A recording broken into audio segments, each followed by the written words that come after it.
নমস্কার, আমি ডক্টর সুভাষ দেবনাথ। আজকে আমরা একটা পেশেন্টের সম্বন্ধে ডিসকাস করতে চলেছি। পেশেন্টের নাম জেপাল, 18 বছর বয়স।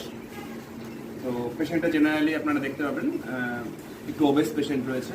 তো এই পেশেন্টটা প্রায় 1.5 বছর ধরে একটা সিএনএস সিস্টেমের প্রবলেম চলছে। সেটা হচ্ছে যে কোনো ধরনের কোনো গন্ধ এ পায় না, শুধুমাত্র কয়েকটা গন্ধ পায়, যেরকম ঘামের গন্ধ বা কোনো দুর্গন্ধ, এই ধরনের জিনিস কিছু কিছু পায়, বাদ বাকি কোনো গন্ধ এ পায় না গত 1.5 বছর ধরে। আর সাথে একটা তার ইরেগুলার একটা মেনস্ট্রুয়েশন ডিসঅর্ডার রয়েছে। আর যেটা রয়েছে, নাকটা মাঝে মাঝে বন্ধ হয়ে যায়। তো আমরা এটা আকুপাংচারের মাধ্যমে ট্রিটমেন্ট করছি এবং সাথে স্কাল্প আকুপাংচার এবং ক্লাসিক্যাল আকুপাংচারের মাধ্যমে এই পেশেন্টের ট্রিটমেন্ট চলছে। আজকে এর 8ম দিন।